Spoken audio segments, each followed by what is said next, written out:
Very good morning. I'm happy to give a small brief introduction on economics.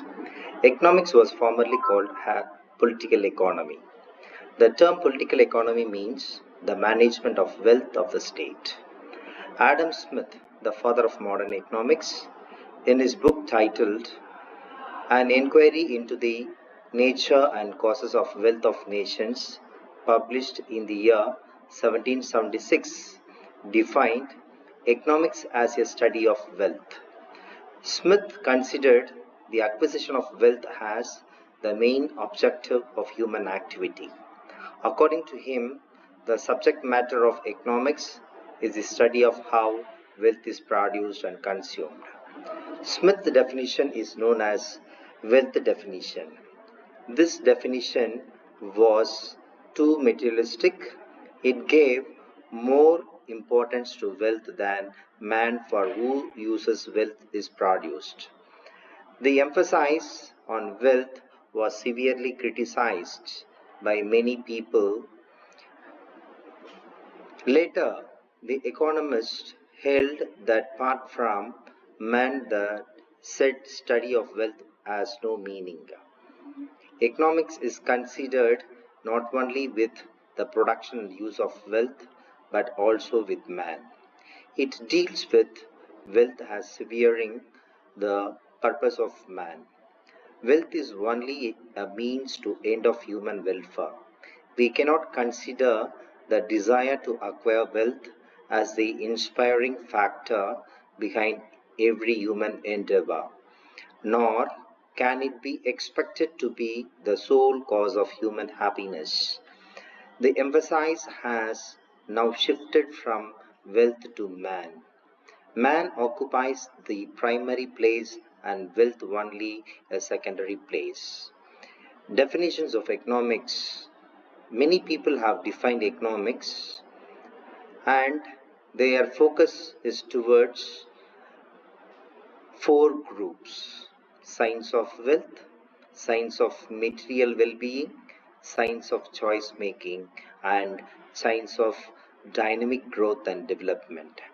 We shall examine each one of these briefly. Wealth definition by Adam Smith. Economics as an inquiry into the nature and causes of wealth. Main features of wealth definition. Adam Smith, in his definition, he focused economics is concerned with the study of wealth only. The term wealth denotes only material goods. Non-material goods like services and free goods are excluded. Economics studies the causes of wealth changes, which means economic development.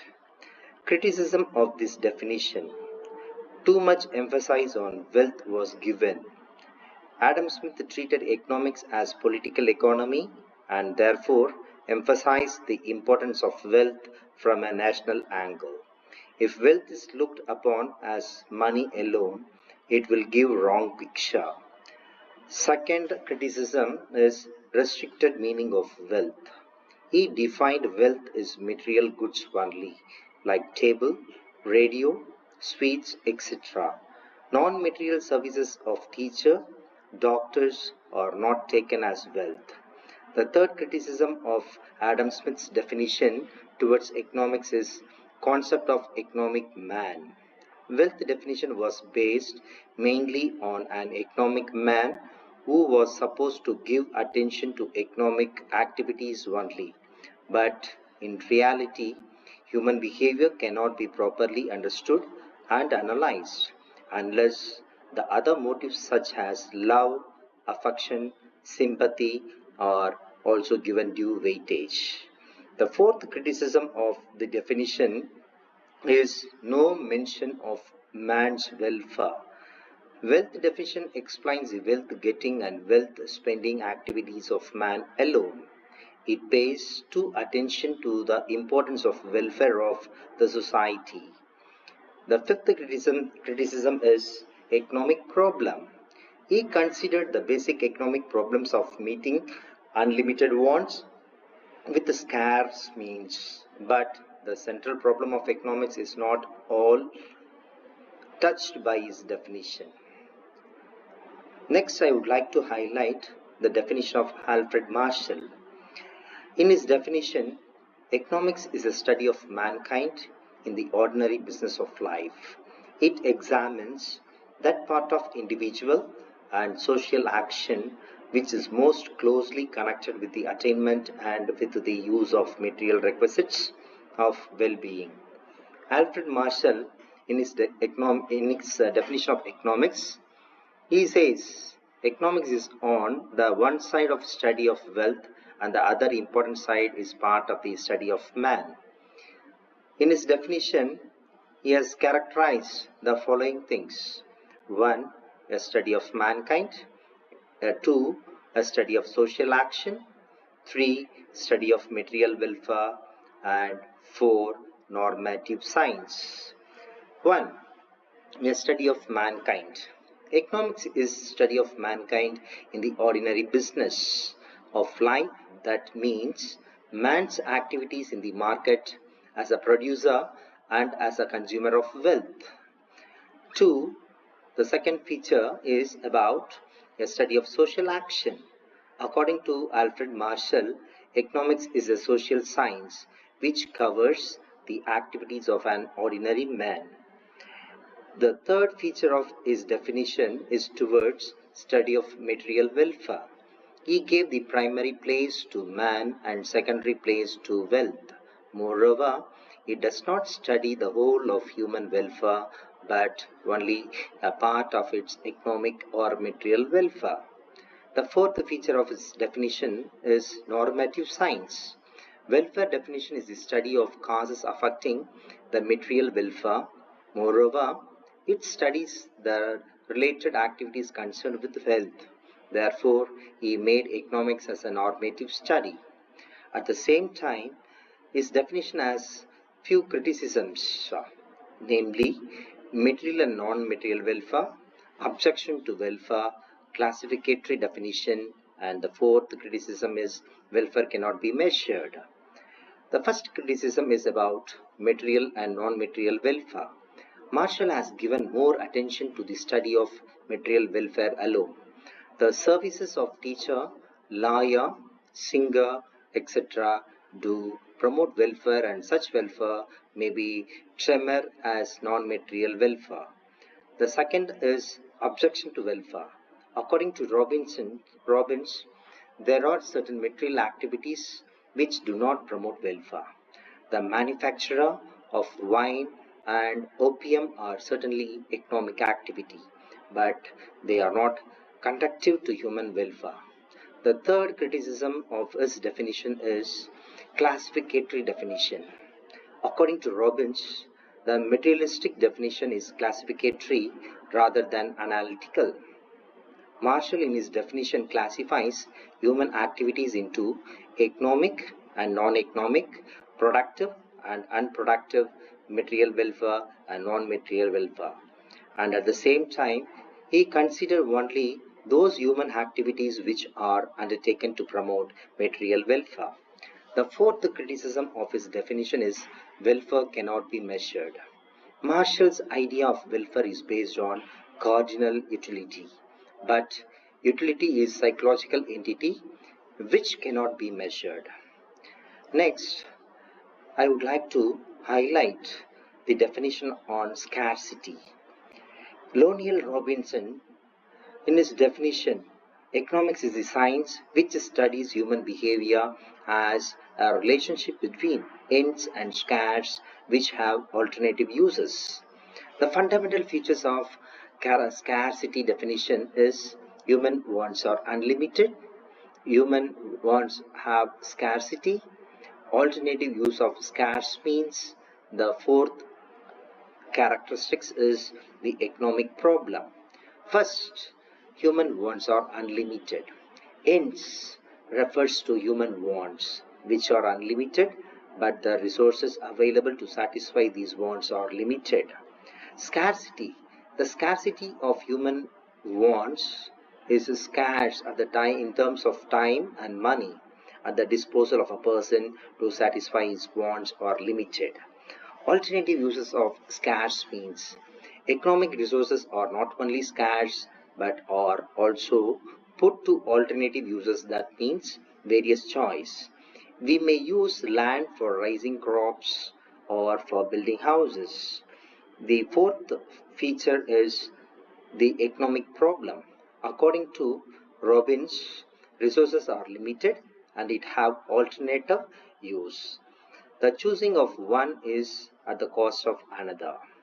So at the same time, it has few criticism, that is, one, it is too narrow and too wide. It is too narrow because it excludes such topics as defects of economic organization, which leads to ideal resources. It is too wide to admit with allocation of scarce means which have alternative uses. The second criticism is it study only positive signs. Robin's study explained only about positive signs, which means what is it but not about what should be. The third criticism is it confines microanalysis. It is concerned with how as individual faces unlimited ends with scarce means. But economic problems are mostly social in character rather than individual. And the fourth criticism is it ignores growth of economics. Economic of growth and development is integral part of economics, but in its definition, it does not pay any attention to these aspects of economics. The fifth criticism is no, it is not applicable to underdeveloped countries. A peculiar feature of many underdeveloped countries is that the resources are not scarce, but they are either underutilized or unutilized or misutilized. Next, I would like to give definition of Samuelson's towards growth. Economics is a social science mainly concerned with the way how society employs its limited resources, which have alternative uses to produce goods and services for present and future consumption of various people or groups. Main features of growth definition are it is applicable even in a better economy where money measurement is not possible. The second feature is the inclusion of time element makes the scope of economic dynamics. The third characteristics of growth definition is it possesses universality in its applications. Divisions of economics. Economics comprises the following four factors, namely consumption, production, exchange, and distribution. Economics as a science. Science is a systematized body of knowledge which trades the relationship between cause and effect. Robbins considered economics as a science and he explains that the last three words of economics indicate a clear proof that it is science like physics, mathematics, and dynamics. Arguments in favor of economics as a science. It is a systematized study because we can observe, we can reason it, and we can verify it. The second argument in favor of economics as a science, it is scientific law. A science is not a mere collection of facts, but establishes a relationship between cause and effect. Likewise, in economics, the law of demand states that other things being constant, a fall in price of a commodity leads to increase in demand and vice versa. The fourth argument towards economics as science, in physical science, experiments can be conducted in laboratories. In economics, laboratory is the economic society in which several laws and theories can be tested. Measuring rod of money. According to Marshall, the measuring rod of money has conferred a special status to economics like other physical sciences. Just as a chemist, fine balance has made chemistry more exact than more of other physical science. So economic balance, rough and imperfect as it is, has made economics more exact than any other branch of social science. And it is universal. The last requirement for a science is that its law should be universal. In economics, the law of demand, law of diminishing return, or etc., are universal in nature. Second, economics as an art. Science is quantitative, but the basis of art is qualitative. Science is descriptive, while art is suggestive. Scientific study is impersonal and objective, while art is deeply personal and subjective. According to Keynes, an art is a system of rule for the attainment of given end. A science teaches to know, and art teaches to do. The systematic application of scientific principle is an art. In this view, economics is an art. Economics provides a solution to many of the problem.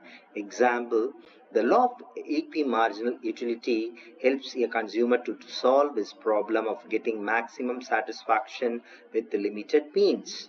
The consumer's surplus analysis helps a finance minister in the field of taxation. Keynes, in his theory of employment, provides a solution to unemployment. Science requires art, art requires science. So each are being complement. Thus, economics is both a science and an art. And the next aspect of economics, we say economics as a positive and normative approach. Economics is a positive approach or positive science. A positive science is concerned with what is. It explains what it is, how it works, and what its effects are. According to Milton Friedman, positive economics deals as to how an economics problem is solved. Robbins, as a senior economist, and Friedman, as the main champion of positivism, they simply explain the cause and effect relationship. Arguments in favor of positive science. There are different arguments, namely, it is based on logic, it is based on principles of specialization of labor, it has more uniformity and more neutrality. Next, economics as normative science or normative approach. Marshall, Farzer, Wolf, and Paul Streeton are the main advocates of normative science. Normative science concerned with what should be or what ought to be. Normative science evaluates. According to Milton Friedman, normative science deals with how economic problems should be solved. Normative economics depends on value judgment. Arguments in favor of normative science. There are 4 arguments in favor of normative science. 1. Man is not only logical but also sentimental. Wrong argument of equilibrium is equilibrium. The third argument in favor of normative science as economics, it has necessity of value judgment. Economic policies in the real world affect some people favorably and others unfavorably. In modern times, planning is inevitable for developing countries. For planning, economists use value judgment on the desirability of various projects. The fourth argument is a means of social betterment. Various economists have developed policy measures to develop the economy. For example, Adam Smith stressed the necessity of laissez-faire. Malthus warned the excess of overpopulation. Next, I would like to give the concept of nature of economic laws. Every science uses terms such as hypothesis, theory, and law. A hypothesis attempts to explain some facts. If the hypothesis can explain new facts and is not contradicted by new discoveries, it is promoted to the rank of a theory. Like all sciences, economics has its own laws. A law is a statement of causal relationship between two sets of phenomenon. One is a cause and other is an effect. The next concept I would like to discuss about the features of economics law. The first feature is economic law or conditional. Second, economic law or relative. Third, economic law or less exact. Fourth, economic law are similar to biological law. Fifth, economic law are more exact than law of social science. Sixth is economic law or statement of tendencies. Seventh, economic law and government laws. Next, I would like to highlight on methods of economic law. There are two important methods in economic law. One is deductive method and two is inductive method. Deductive method. In general, deductive method is so particular. It is analytical, abstract or prior method. The steps involve starting with a few assumptions, hypotheses or postulates are made. Methods of deductive reasoning are mathematical and non-mathematical. Law of demand and law of diminishing marginal utilities are derived from deductive method. Merits of deductive method. The following are the merits of deductive method, namely, it is simplicity, limited use of experimentation, universal application, complementary, lack of bias, effectiveness, suitability. And at the same time, it has its own demerits, namely lack of reliability, dogmatism, and abstraction. Next, I would like to discuss on inductive method of economic law. It is very particular to general. It is historical, empirical, or a posterior method. Steps involved in inductive method are observation, formation of hypothesis, generalization, and verification. Methods of inductive reasoning are experimental method or statistical method. The Engel's law of family expenditure, Malthusian theory of population are derived from inductive statistical method. Merits of inductive method. There are 5 important merits, namely reliability, check on deduction, dynamic approach, forming government policies, scientific in character. Inductive method has few demerits, namely possibility of bias, it is difficult method, costly method, inapplicability, and limited scope for verification. So by this, I would like to conclude today's session. In next session, I would like to highlight on managerial economics and its importance. Thank you.